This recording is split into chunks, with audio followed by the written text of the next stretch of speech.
Subscribe कीजिए हमारे YouTube channel AR3 coaching classes को और बेल आइकॉन को प्रेस करो ताकि लेटेस्ट वीडियो की नोटिफिकेशन सबसे पहले पा सकें।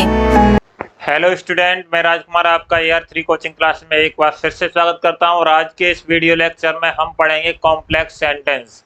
और कॉम्प्लेक्स सेंटेंस में मैंने बताया था कॉम्प्लेक्स सेंटेंस वह सेंटेंस होता है जिसमें कम से कम एक प्रिंसिपल क्लॉज तथा अधिक से दो या दो से अधिक सबऑर्डिनेट क्लॉज होती हैं। सबऑर्डिनेट क्लॉज के भी प्रकार पढ़ रहे थे हम। सबऑर्डिनेट क्लॉज में पढ़ा था हमने नाउन क्लॉज और नाउन क्लॉज के बाद पढ़ा था एडजेक्टिव क्लॉज और एडजेक्टिव क्लॉज के बाद आज के जो वीडियो लेक्चर है उसमें एडवर्ब क्लॉज को क्लियर कर रहे हैं और ये वीडियो लेक्चर 13 है और कॉम्प्लेक्स सेंटेंस का तीसरा वीडियो लेक्चर है। कॉम्प्लेक्स सेंटेंस को हमने 3 वीडियो लेक्चर में क्लियर किया है, तो वीडियो के लास्ट तक बने रहें क्योंकि अगर लास्ट तक देखेंगे तो आपको अच्छी तरह से समझ में आएगा। देखें तो स्टार्ट करते हैं, एडवर्ब क्लॉज क्या होती है। तो भाई एडवर्ब क्लॉज क्या होती है? पहली बात यह है कि एडवर्ब क्लॉज पर आधारित है, तो एडवर्ब क्लॉज होती क्या है ना। तो एडवर्ब क्लॉज एक सबऑर्डिनेट क्लॉज है। कैसी है? सबऑर्डिनेट क्लॉज, जैसा कि मैंने अभी बताया था कि कोई भी कॉम्प्लेक्स सेंटेंस होता है उसमें एक प्रिंसिपल क्लॉज, इसके अतिरिक्त एक या एक से अधिक सबऑर्डिनेट क्लॉज होती है। तो वो कह रहा है सबऑर्डिनेट क्लॉज है जो प्रिंसिपल क्लॉज में प्रयुक्त वर्ब, जो प्रिंसिपल क्लॉज में प्रयुक्त वर्ब है या एडजेक्टिव है या एडवर्ब को क्वालिफाई करती है। किसको करती है? वर्ब को, एडजेक्टिव को या एडवर्ब को क्वालिफाई करती है, यानी विशेषता बताती है या विशेषता बताता है एवं एडवर्ब के समान ही कार्य करता है। लेकिन एडवर्ब क्लॉज है तो ये भी एक एडवर्ब की ही तरह कार्य करेगा। किसकी तरह कार्य करेगा? एडवर्ब की तरह, यानी वर्ब या एडजेक्टिव या एडवर्ब की विशेषता ही बताएगा, लेकिन फिर भी एडवर्ब की तरह ही कार्य करेगा। जैसे देखो इस सेंटेंस में देखते हैं तो इसमें कैसे पहचानते हैं कि एडवर्ब क्लॉज क्या है। यहाँ दे रखा है कि I get up, I get up, मैं जागता हूँ। अब कह रहा before the sun rises, before the sun rises. तो देखो यहाँ आई गेट अप, मैं जागता हूँ या मैं उठता हूँ, ठीक है, मैं उठता हूँ सूर्य निकलने से पहले। तो मैं इसकी हिंदी ऐसे लिख सकता हूँ, मैं सूर्य निकलने से पहले उठता हूँ। तो मैं सूर्य निकलने से पहले उठता हूँ। अब यहाँ पर दे रखा है कि I get up before the sunrise. अब देखो जो जागना है या उसका उठना है ना, गेट अप, गेट अप ये वर्ब है और ये है उसका सब्जेक्ट। तो ये जो वाक्य है ये प्रिंसिपल क्लॉज है, प्रिंसिपल क्लॉज। और ये इधर वाला जो वाक्य है वो है तुम्हारा adverb clause, adverb subordinate, subordinate clause. तो क्या है? एडवर्ब सबऑर्डिनेट क्लॉज जो बिफोर कंजंक्शन से जुड़ा हुआ है। तो बिफोर द सनराइज, अब वो कह रहा है कि मैं उठता हूँ। तो भाई कब उठता है? सूर्य निकलने से पहले। तो उठने की विशेषता बता रहा, उठना एक वर्ब है, वर्ब मतलब जागता है या उठता है, उसकी विशेषता बता रहा है कब जागता है, तो बिफोर द सनराइज। तो सीधी बात है, वर्ब की विशेषता बता रहा है तो ये वर्ब को क्वालिफाई कर रहा है। तो वही बात हमने कही, एडवर्ब क्लॉज एक सबऑर्डिनेट क्लॉज है जो प्रिंसिपल क्लॉज में प्रयुक्त वर्ब या एडजेक्टिव या एडवर्ब को क्वालिफाई करता है। किसको करता है? एडजेक्टिव। तो जैसे इसमें किसको कर रहा है?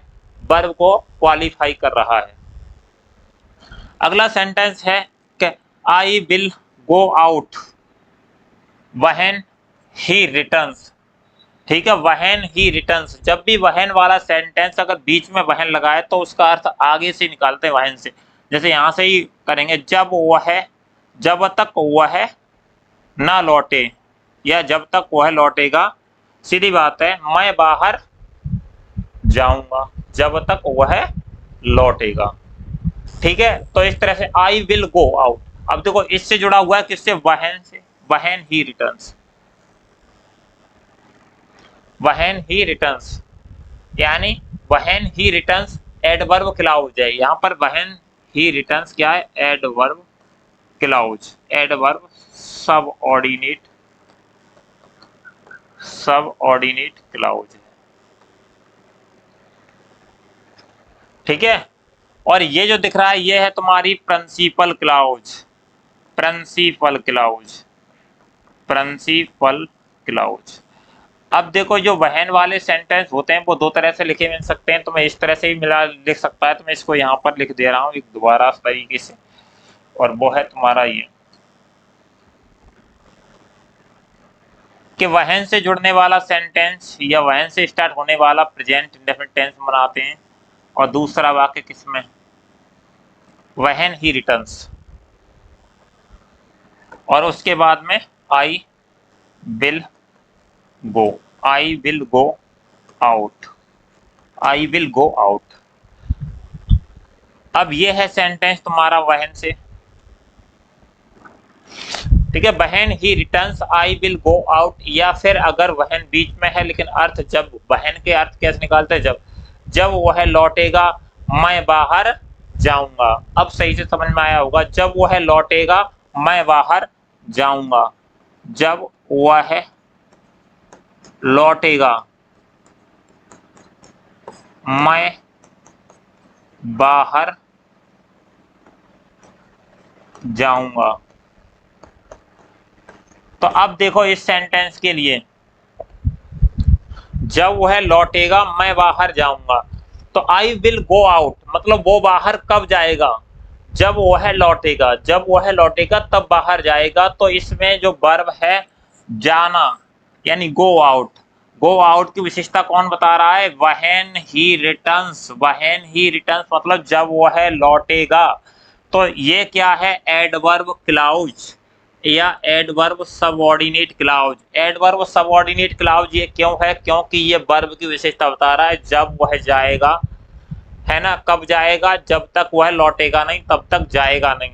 दूसरी बात देखें, सी वर्क्स, वह है कठिन परिश्रम, सी वर्क्स हार्ड, वह कठिन परिश्रम करती है, वह कठिन परिश्रम करती है। सो दैट ताकि, सी में पास, ताकि वह पास हो जाए, ताकि वह पास हो जाए, इसको मिटा दे रहे हैं।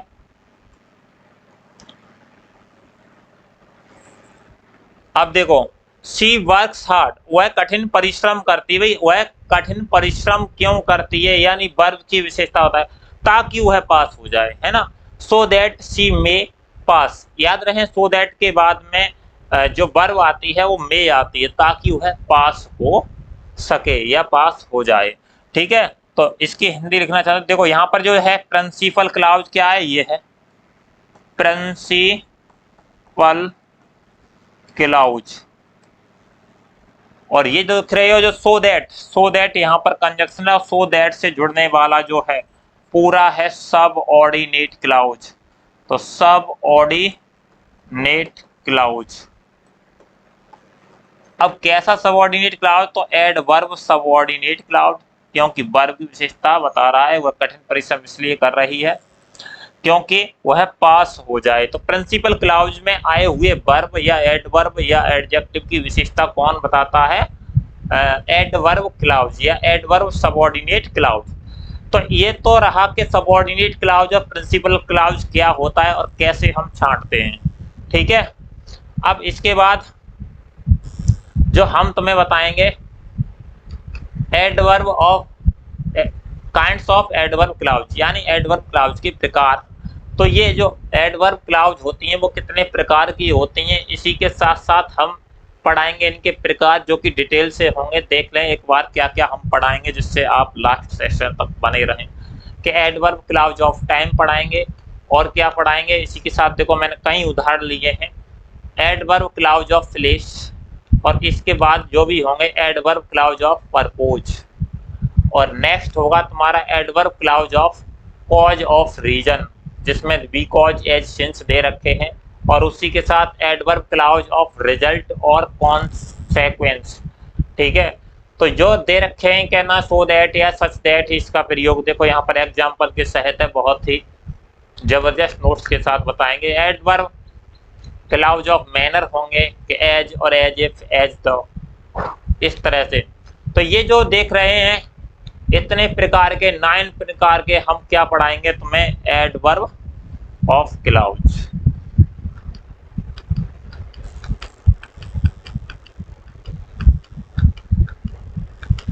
तो लास्ट सेशन तक बने रहेंगे। काइंड्स ऑफ एडवर्ब क्लाउज, तो देखो एक होता है तुम्हारा एडवर्ब क्लाउज ऑफ टाइम, ठीक है, और दूसरा होता है एडवर्ब क्लाउज ऑफ प्लेस यानी स्थान प्रदर्शित करने वाले क्लाउज।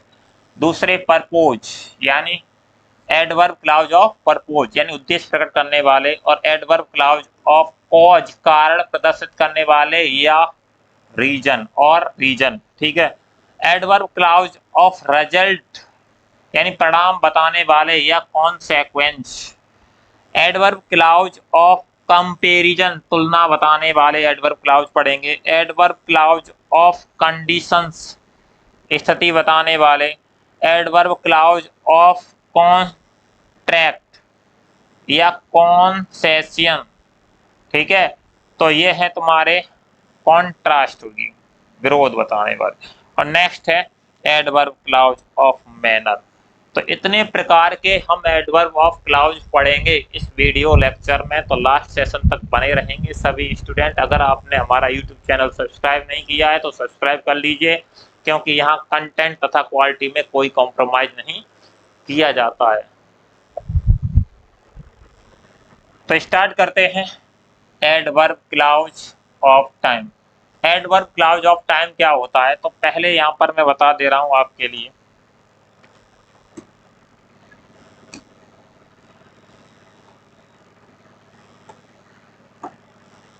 समय प्रकट करने के लिए, समय प्रकट करने के लिए सबऑर्डिनेट कंजक्शन। तो कौन कौन से हैं सबऑर्डिनेट कंजक्शन? है तुम्हारे व्हेन, व्हेन का मतलब होता है जब, ठीक है। और एक है व्हेन एवर, इसका मतलब जब कभी, क्या है भाई, जब कभी। व्हाइल, इसका अर्थ है के दौरान या फिर जब तक, क्या है, के दौरान या जब तक, ठीक है। और उसके बाद है टिल, टिल का है जब तक, जब तक। अनटिल जब तक नहीं, ये नेगेटिव होता है अनटिल, ठीक है। बिफोर का मतलब के पहले, आफ्टर का मतलब के बाद, एज सून एज का मतलब ज्यों ही या जैसे ही, ठीक है, ज्यों ही या जैसे ही, ज्यों ही त्यों ही, इस तरह से, या जैसे ही त्यों वैसे ही, ठीक है, इस तरह से। नो सूनर देन, इसका मतलब है जैसे ही और वैसे ही, ठीक है। ऐसे इसमें लगाएंगे तो जैसे ही डॉट डॉट डॉट वैसे ही, और ज्यों ही के लिए लगाएंगे तो डॉट डॉट करके त्यों ही लगा सकते हैं, ठीक है, ज्यों ही त्यों ही। जस्ट एज का मतलब होता है जैसे ही, जस्ट एज का मतलब क्या होता है, जैसे ही। सिंस का मतलब है जब से, और एज का मतलब है जैसे ही। इतने जो कंजक्शंस हैं वो टाइम पर डिपेंड करते हैं। किस पर डिपेंड करते हैं? टाइम पर। तो आप इनको याद कर लेना और अच्छे से नोट्स कर लेना, जिससे आप जैसे हम इंटर में सिंथेसिस पढ़ाएंगे तो कॉम्प्लेक्स सेंटेंसों का सिंथेसिस, यानी सिंथेसिस मतलब दो या दो से अधिक वाक्यों को जोड़कर, तो वहां पर भी ये प्रयुक्त होंगे। तो मैं यहीं पर क्लियर कर रहा हूँ ट्रांसलेशन में, इसलिए वहां भी बहुत ही इंपॉर्टेंट होंगे। तो समझते चलें, जिससे तुम्हें आसानी से वो भी समझ में आ जाएंगे। जैसे देखो, मैं सेंटेंस ले रहा हूँ कि मैं सूर्य निकलने से पहले उठता हूँ, है ना, सूर्य निकलने से पहले उठता हूँ, तो बिफोर का यूज हो रहा है। तो आई गेट अप, मैं उठता हूँ before the sun rises, before the sun rises. तो ये इस वर्ब की विशेषता बता रहा है। देखो यहाँ पर पूरा ये सबऑर्डिनेट क्लाउज है, या फिर हम यहाँ सबऑर्डिनेट क्लाउज को एडवर्ब सबऑर्डिनेट क्लाउज ASC लिखेंगे, ठीक है। और ये तुम्हारी प्रिंसिपल क्लाउज है P और C, ठीक है। तो I get up before the sun rises, या मैं सूर्य निकलने के बाद उठता हूं, तो आई गेट अप बिफोर की जगह क्या लगा देंगे, आफ्टर द सनराइजेस, ठीक है। तो के बाद या के बाद के लिए बिफोर, के पहले के लिए बिफोर तथा के बाद के लिए आफ्टर का प्रयोग कर सकते हैं। तो आफ्टर तथा उसके लिए। अगला है जब, तो जब और तब, ठीक है। जब वह लौटेगा तब मैं बाहर जाऊंगा। ऐसे वाक्य में जब के लिए हम बहन ले आते हैं, ठीक है, लेकिन तब की कोई अंग्रेजी नहीं लगाते हैं। तो मैं बाहर लौटूंगा, ठीक है, तो मैं बाहर जाऊंगा, I will go out, I will go out, मैं बाहर जाऊंगा, व्हेन ही रिटर्न, जब वह लौटेगा। इस वाक्य को ऐसे भी लिख सकते हो तुम, कैसे, व्हेन ही रिटर्न, रिटर्न्स, यहाँ एस और लगा देना, व्हेन ही रिटर्न्स, कॉमा लगा देते हैं इसकी जगह, और फिर ही विल गो आउट। तो देखिए, जो व्हेन से जुड़ने वाला सेंटेंस होता है उसे प्रेजेंट इंडेफिनिट टेंस में ही बनाते हैं या पास्ट इंडेफिनिट टेंस में, ठीक है। अगर अगली वुड, अगर पास्ट इंडेफिनिट तो इसे वुड या शुड कर देते हैं, अगर प्रेजेंट इंडेफिनिट टेंस बना रहे हैं इसे तो विल या शैल के साथ ही बनाते हैं, ये बात याद रखेंगे। अगली है, जब तक मैं लिखता हूं तब तक वह मेरे पास बैठती है। तो जब तक मैं लिखता हूं तब तक मेरे साथ, यानी के साथ रहती है, साथ साथ रहते हैं, तो उसके लिए व्हाइल का प्रयोग कर सकते हैं, के दौरान या के साथ, ठीक है। जब वो लिखता है, लिखने के दौरान वह साथ साथ रहती है, ऐसे ही बोल सकते हैं। तो while I right, while I right और शी सिट्स बाय मी, जब तक मैं लिखता हूं तब तक वह मेरे पास बैठती है। तब तक की कोई अंग्रेजी नहीं, कॉमा लगा देते हैं, ठीक है। अगला है, जब कभी तुम चाहो तब तुम मेरे पास आ सकते हो। अब देखो, जब कभी के लिए बताया था मैंने, व्हेन एवर का प्रयोग करते हैं, तो देखो यहाँ पर व्हेन एवर का प्रयोग जब कभी है ना। तो कह रहा यू मे कम टू मी, तुम मेरे पास आ सकते हो, यू मे कम टू मी, तुम मेरे पास आ सकते हो, जब कभी तुम चाहो। तो व्हेन एवर यू वांट, जब चाहो तब तुम मेरे पास आ सकते हो, ऐसे ही बोल सकते हैं, ठीक है। तो you may come to me whenever you want.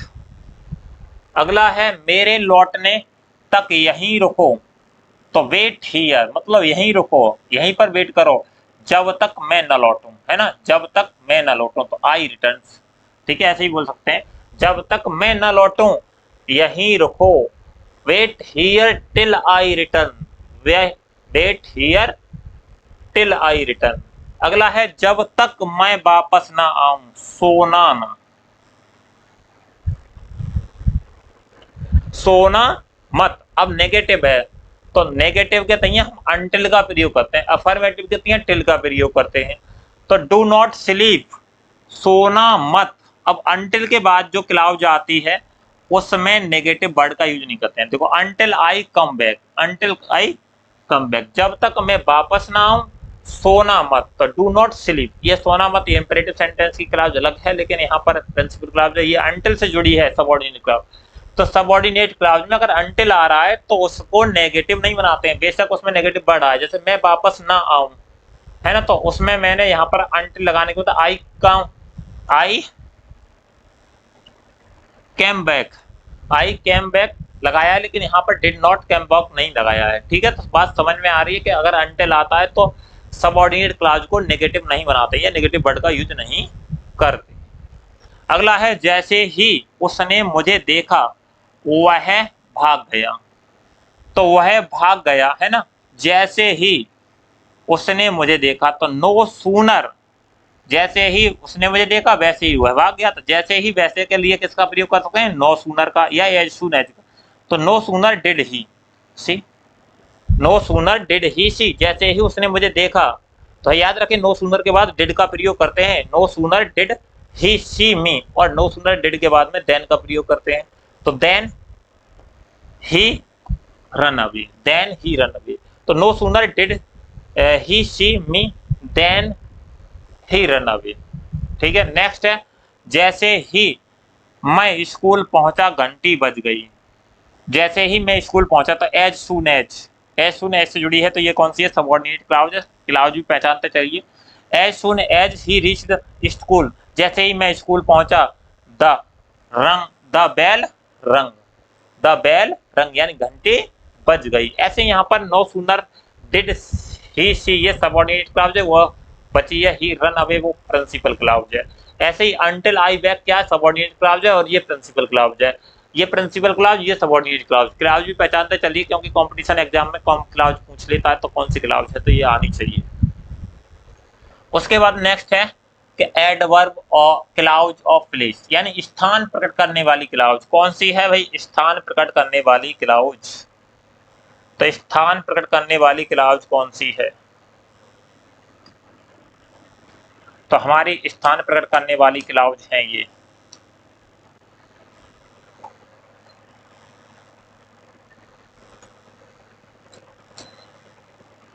तो स्थान प्रकट करने के लिए सबऑर्डिनेट कंजक्शन कौन कौन से हैं? सबऑर्डिनेट कंजक्शन तो वो है तुम्हारा वेयर, है ना, कहां या जहां। इसका अर्थ क्या होता है? कहां या जहां।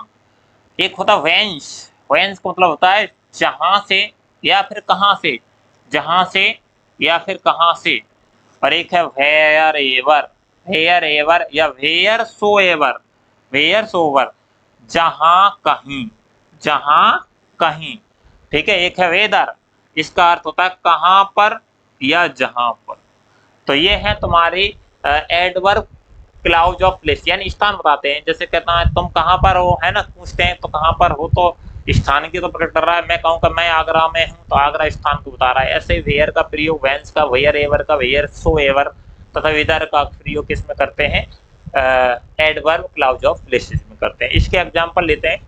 जैसे देखो, उसे वही रहना चाहिए जहां वह है, उसे वहां रहना चाहिए। तो यहाँ सजेशन की बात कर रहा है, तो पहले सेंटेंस में शुड का प्रयोग किया जाएगा, क्योंकि सुझाव, सामान्य सुझाव। तो ही शुड स्टे, उसे वहीं रहना चाहिए। अवेयर ही इज, जहां वह है, तो यह है तुम्हारी सबऑर्डिनेट क्लाउज या एडवर्ब सबऑर्डिनेट क्लाउज। और ये है तुम्हारी प्रिंसिपल क्लाउज। और जो प्रिंसिपल क्लाउज में आया उसे वहीं रहना चाहिए, है ना। तो कहाँ रहना चाहिए? She should stay, she should stay मतलब सीधी बात कर रहा है। तो यहाँ प्रिंसिपल क्लाउज है वेयर ही इज, जहां वह है, जहां वह है, ये सबऑर्डिनेट क्लाउज है। ये विशेषता बता रहा है कहाँ ठहरना चाहिए उसे। ठीक है। वह है जहां से आया था वहीं लौट आया, वह जहां से आया वहीं लौट आया। तो जहां से की बात कर रहा है तो क्या कहें? ही रिटर्न्ड, वह लौट आया जहां से। तो वेंस का प्रयोग जहां से या कहां से। ठीक है। तो वेंस ही कम, वेंस ही केम। तो ये वहन से जुड़ रही है, ये सबऑर्डिनेट क्लाउज है, तो एडवर्ब सबऑर्डिनेट क्लाउज बोलेंगे। और इसे क्या बोलेंगे? तुम्हारी प्रिंसिपल क्लाउज, प्रिंसिपल क्लाउज। ठीक है। जो इसकी विशेषता तारा हुआ वह लौट आया, कहां से लौट आया? जहां से वह आया था। वह जहां कहीं भी चाहे जा सकती है, वह जहां कहीं भी चाहे जा सकती है। तो जहां कहीं भी के लिए वैन एवर का प्रयोग करते हैं, वैन एवर का प्रयोग करते हैं। तो देखो जहां कहीं के लिए वैन एवर का प्रयोग करेंगे। जैसे देखो सी कैन गो, वह जा सकती है जहां कहीं भी वह पसंद करती है। ठीक है, सीधी बात। She can go whenever she likes, वह जहां कहीं भी चाहे जा सकती है, जहां वह जाना पसंद करती है वहां जा सकती है। नेक्स्ट है, इसमें देखो ये तुम्हारी व्हेन एवर से जुड़ी सबऑर्डिनेट क्लाउज, और ये तुम्हारी क्या है? Principal clause. नेक्स्ट है एडवर्ब क्लाउजेज ऑफ परपोज, यानी उद्देश्य बताने वाले क्लाउजेज। तो उद्देश्य बताने वाले क्लाउजेज कौन कौन से हैं तुम्हारे? तो देख लीजिए,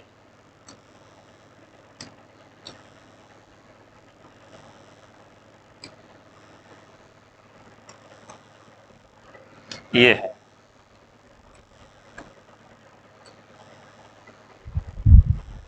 तो परपोज प्रकट करने के लिए सबऑर्डिनेट कंजक्शन किसका प्रयोग करते हैं? सबऑर्डिनेट कंजक्शन का प्रयोग करते हैं।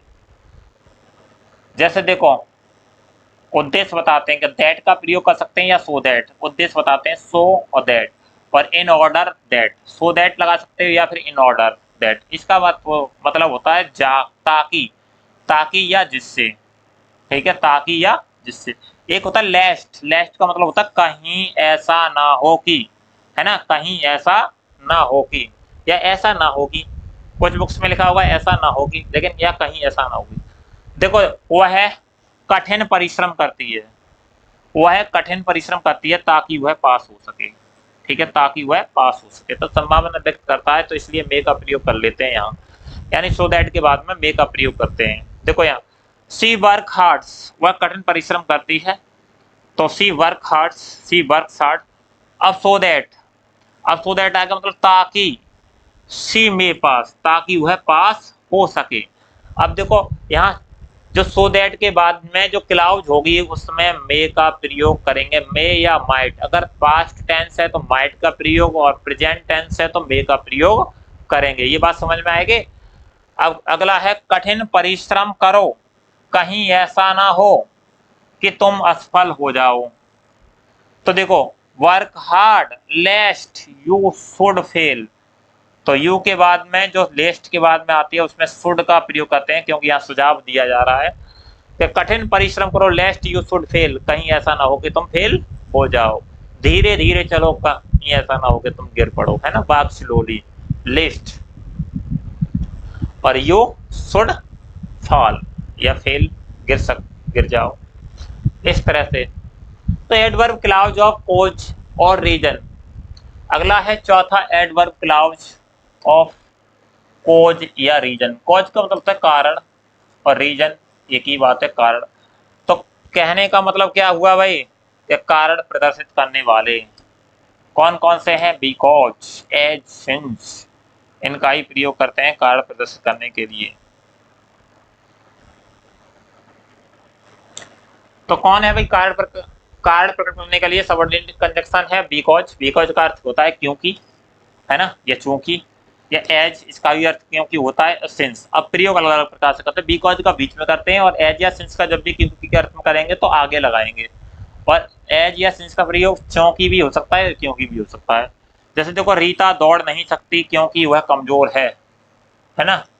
तो देखो Rita can not run, Rita दौड़ नहीं सकती बिकॉज, क्योंकि she is weak, she is weak. अब देखो यहाँ दौड़ने की विशेषता बता रहा है कि वो दौड़ क्यों नहीं सकती है, तो वर्ब को क्वालिफाई कर रहा है, तो एडवर्ब क्लाउज है, तो इसे बोलेंगे adverb clause, subordinate clause ASC, और इसे बोलेंगे पीसी यानी प्रिंसिपल क्लाउज। तो Rita can not run, Rita दौड़ नहीं सकती बिकॉज शी इज वीक, क्योंकि वह कमजोर है, क्योंकि वह कमजोर है। अगला है क्योंकि या चूंकि रीता कमजोर है इसलिए वह दौड़ नहीं सकती। अगर हम एज या सिंस का प्रयोग करेंगे तो आगे लगा देंगे, एज या सिंस लगा सकते हो।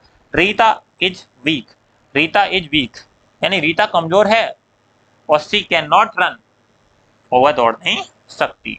तो जब भी एज या सिंस का प्रयोग करते हैं तो आगे लगाते हैं सेंटेंस में, और बिकॉज का प्रयोग करते हैं तो बीच में लगाएंगे। ठीक है।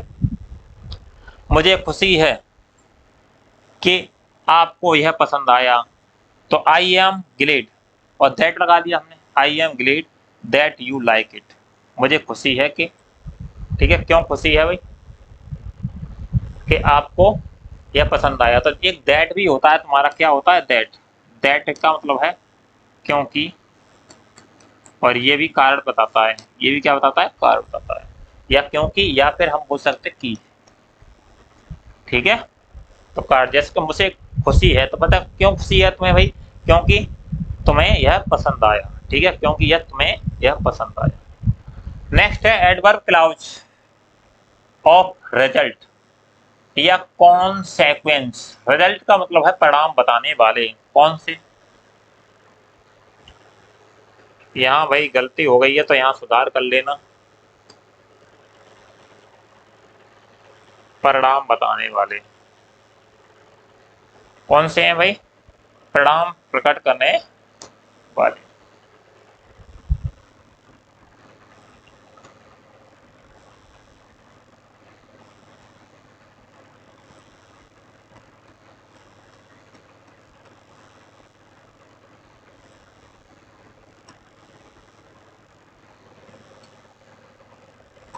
परिणाम बताने वाले या परिणाम प्रकट करने वाले, तो कौन कौन से हैं परिणाम प्रकट करने वाले।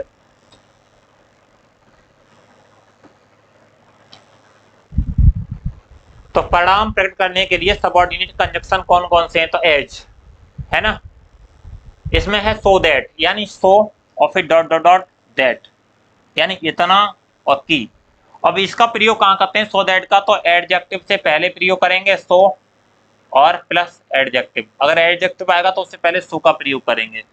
अगर बेटा नाउन आता है तो उससे पहले सो का प्रयोग नहीं करते, उसके पहले क्या करते हैं, सच का प्रयोग। किसका करते हैं, सच का। यहाँ पर देखो मिटाकर यह लिख दो, सच और प्लस नाउन। अगर नाउन से पहले नाउन आए सेंटेंस में तो उससे पहले सच का प्रयोग करते हैं और फिर उसके बाद में दैट। इस दोनों का अर्थ ही होता है कि, इतना की, इतना की। जैसे देखो, वह इतना गरीब है कि कोई किताब नहीं खरीद सकता, वह इतना गरीब है कि कोई किताब नहीं खरीद सकता। तो ही वाज सो पुअर, यहाँ एडजेक्टिव है इसलिए हमने सो का प्रयोग किया और दैट लगा दिया। उसके बाद he could not, he could not. अब यहां पर देखिए एक करेक्शन और कर लीजिए थोड़ी सी, वह इतना गरीब था कि कोई किताब नहीं खरीद सकता था, इस तरह से होगा।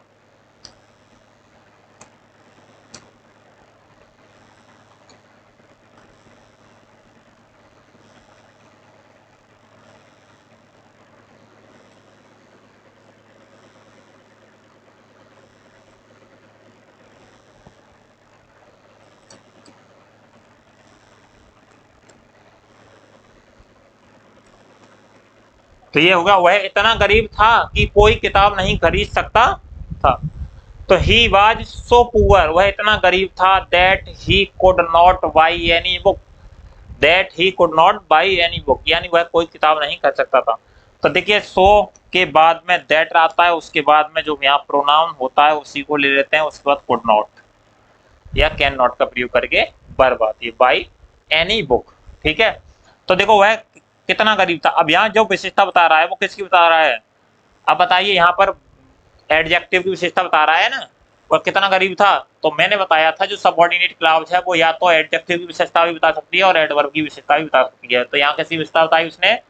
एडजेक्टिव, ये एडजेक्टिव है और इस एडजेक्टिव की विशेषता बता रही है कौन सी? Adverb, adverb subordinate clause. और ये कौन सी है? प्रिंसिपल क्लॉज में आए हुए एडवर्ब, सॉरी एडजेक्टिव की विशेषता कौन बता रहा है? तो ये तुम्हारी बता रही है प्रिंसिपल क्लॉज। प्रिंसिपल क्लॉज में आए हुए एडजेक्टिव विशेषता कौन बता रहा है? Subordinate clause. तो ऐसी सबऑर्डिनेट क्लॉज क्या कहलाएगी तुम्हारी? Adjective subordinate, sorry adverb subordinate clause. अब देखें यहाँ पर हुआ है इतना अच्छा आदमी है कि उसका सभी सम्मान करते हैं। अब देखो इतना अच्छा आदमी, तो आदमी एक नाउन है और नाउन से पहले हम किसका प्रयोग करेंगे? सच का। तो he is such a good man, he is such a good man. तो मैन एक नाउन है, उससे पहले सच का कर रहे हैं, सो का नहीं, सो का एडजेक्टिव से पहले कर। और फिर दैट ऑल रेस्पेक्ट हिम, सभी उसका सम्मान करते हैं। ठीक है, सभी उसका सम्मान करते हैं। तो यहाँ पर भी यानी किसकी विशेषता बता रहा है? नाउन, आए हुए नाउन की विशेषता बता रहा है। तो ये एडजेक्टिव की तरह भी काम कर सकता है। अगला है adverb clause of manner, adverb clause of manner. तो ये है तुम्हारे एडवर्ब क्लॉज ऑफ मैनर। कौन कौन से हैं भाई? ये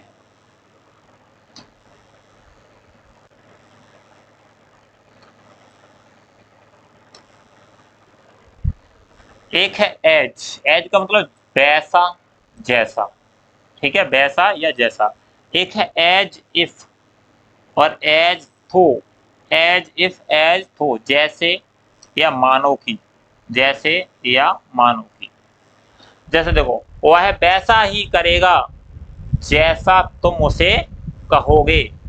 तो he will do, he will do as you tell him, as you tell him subordinate clause है, मतलब जैसा। तो अब जैसा कैसा करेगा? तो एज लगा दी हमने। यू टेल हिम यानी तुलना वाले, सॉरी मैनर वाले तरीके। तो तो ये क्या है? प्रिंसिपल क्लॉज है और ये तुम्हारी क्या है? Subordinate clause. तो एडवर्ब सबऑर्डिनेट क्लॉज है ये। वह ऐसे चलती है जैसे लंगड़ी हो, है ना। She walk as if, she walk as if she were lame, वह ऐसे चलती है। तो सी वॉक कैसे चलती है? विशेषता बता रहा है। तो एज इफ का मतलब जैसे या मानो की, मानो की वह लंगड़ी हो, है ना, मान लीजिए। तो मानो की वह लंगड़ी हो या जैसे कि वह लंगड़ी हो। तो सी वॉक एज इफ सी वर ए लेम। तो ये थे तुम्हारे एडवर्ब क्लाउज ऑफ मैनर। इसके बाद है adverb clause of comparison. Comparison का मतलब है तुलना प्रदर्शित करने वाले। तो तुलना प्रदर्शित करने वाले तुम्हारे कौन कौन से हैं? वो हैं तुम्हारे as dot dot dot as या so dot dot dot as, उतना जितना। और इनके बाद एक और है देन। अब मैं यहां बता दूं जो एज है, as dot dot dot as, इसका जो प्रयोग करते हैं तो वो एफर्मेटिव सेंटेंस में करते हैं। एफर्मेटिव सेंटेंस होगा, अगर एफर्मेटिव सेंटेंस होगा तब। और एज सो एज है, sorry, so dot dot dot as, इसका कहां पर प्रयोग करते हैं? नेगेटिव में, नेगेटिव सेंटेंस में। तो कहां कहां प्रयोग करते हैं इसका? एज डॉट डॉट एज का एफर्मेटिव सेंटेंस में, सो डॉट डॉट एज का प्रयोग नेगेटिव सेंटेंस में करते हैं। जैसे देखो, वह है दिखने में जितना बड़ा है उससे उससे कहीं अधिक बड़ा है, उससे कहीं अधिक बड़ा है। तो he is older, he is older मतलब कहीं अधिक बड़ा है, देन ही लुक्स। तो यहाँ देन का मतलब से के अर्थ में हुआ है। तो he is older than he looks. Next है, वह जितना मूर्ख है वह उतना आलसी है ना। तो ही इज एज स्टूपिड। अब देखो, एज स्टूपिड के बाद में फिर एज ही लेजी। वह जितना तो ही इज जितना की लगा दी एज, स्टूपिड मूर्ख है, फिर वह से पहले जोड़ दें, एज से जोड़ेंगे, ही इज लेजी, जितना वह मूर्ख है उतना ही आलसी है। ठीक है, वह इतना चतुर नहीं है। तो देखो, यहाँ पॉजिटिव सेंटेंस है या अफर्मेटिव सेंटेंस में प्रयोग कर रहे हैं, यहाँ नेगेटिव में आ गया, वह इतना चतुर नहीं है, नेगेटिव आ गया जितना तुम सोचते हो। तो he is not so clever, तो किसका कर रहा है? सो एज का। तो he is not so clever, वह इतना चतुर नहीं है ना, एज यू थिंक, जितना तुम सोचते हो। तो ये प्रेजेंट इंडेफिनिट बनाया है, जितना तुम सोचते हो, यू। अब देखो यहाँ पर क्लाउज देख लीजिए, तो यहाँ पर जो क्लाउज है than she look subordinate clause, और ऐसे यहाँ पर as he is lazy subordinate clause, ऐसे एज यू थिंक ये सबऑर्डिनेट क्लाउज बना रही है। अब है एडवर्ब क्लाउज ऑफ कंडीशन, यानी स्थिति बताने वाले क्लाउजेस या शर्त बताने वाले। तो शर्त बताने वाले कौन कौन से हैं? देखिए, मैंने एक बार आपको कंडीशनल सेंटेंस अलग से पढ़ा दिए हैं, तो आप वहां जाकर के देख सकते हैं। क्या देखेंगे कंडीशनल सेंटेंस के बारे में? कंडीशनल सेंटेंस मैंने अलग से पढ़ाए थे, और मैंने तब आपको बताया था कि कंडीशनल जो सेंटेंस हैं वो एक प्रकार की कॉम्प्लेक्स सेंटेंस हैं। अगर आप अच्छे से शर्त वाले सेंटेंस करेंगे, यहाँ पे मैं कुछ क्लास लेके आऊँ, वो समझ लीजिए। क्या इफ का होता है यदि या अगर, एक होता है अनलेस, इसका अर्थ होता है यदि या नहीं, नेगेटिव अर्थ में अगर प्रयोग करेंगे तो अनलेस का, ठीक है, और पॉजिटिव में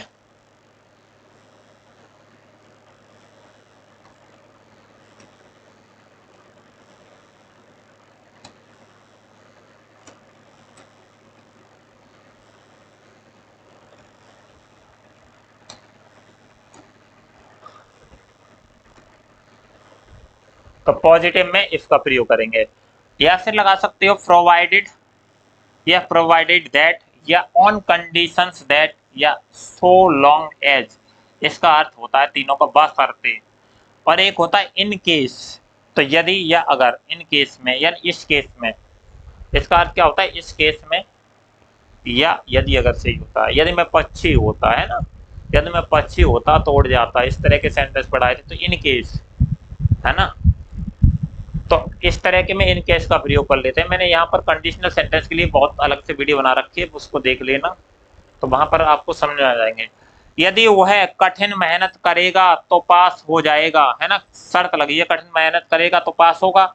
तो इफ इफ से बनने वाला सेंटेंस या तो प्रेजेंट इंडेफिनिट में या किस में होता है, पास्ट इंडेफिनिट में, लेकिन अगला वाक्य पास्ट फ्यूचर इंडेफिनिट में या वुड या शुड के साथ बनेगा। तो देखो, इफ ही वर्क हार्ड, यदि वह कठिन परिश्रम करता है, तो ही विल पास, तो वह पास हो जाएगा। तो की अंग्रेजी नहीं लगाते, तो ये कॉमा लगा देते हैं। अगर यही होता कि इफ ही वर्क हार्ड, यदि वह कठिन परिश्रम करता, तो ही वुड पास, तो पास हो जाता। ठीक है, तो एक था तुम्हारा हैव वाला, इस तरह से 3 तरह के पढ़ाए थे मैंने। यदि वह कठिन मेहनत नहीं करेगा, है ना, यदि वह कठिन मेहनत नहीं करेगा तो पास नहीं होगा। तो अनलेस, नेगेटिव आ गया, unless he works hard, unless he works hard, और he will not pass, he will not pass, वह पास नहीं होगा। तो अनलेस वाले में अगर अनलेस आए तो अनलेस वाली जो क्लाउज है, ये सबऑर्डिनेट क्लाउज ये वाली, इसमें हम नेगेटिव वर्ड का यूज नहीं करते हैं, लेकिन दूसरे वाले में तो कर लेते हैं। ये पता होना चाहिए, एडवर्ब क्लाउज ऑफ कंडीशंस। अगला है एडवर्ब क्लाउज ऑफ कॉन्ट्रास्ट, यानी विरोध बताने वाले या विरोध प्रकट करने वाले कंजक्शन। तो विरोध प्रकट करने वाले कंजक्शन कौन कौन से हैं?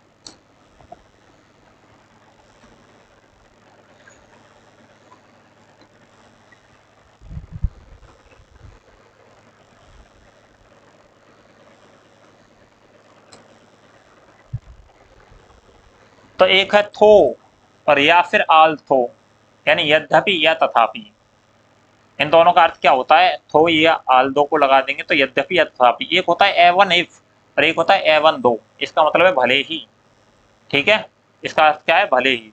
जैसे यद्यपि वह गरीब है तथापि वह खुश है, या हम बोल सकते हैं यद्यपि वह गरीब है फिर भी वह खुश है ना। तो थो आई एम पुअर, यद्यपि वह क्या है? गरीब है, और आई एम ऑनेस्ट, फिर भी ईमानदार है, फिर भी क्या है? ईमानदार है। तुम मुझे भले ही गाली दो, है ना। तो कह रहा है एवन इफ, भले ही आया है तो इसलिए एवन इफ, और you abuse me, you abuse me, तुम मुझे भले ही गाली दो। I will continue to love, मैं तुम्हें प्यार करता हूँ, मैं तुम्हें प्यार करता हूँ या करता रहूंगा। ठीक है, करता रहूंगा ये होना चाहिए, मैं तुम्हें प्यार करता रहूंगा।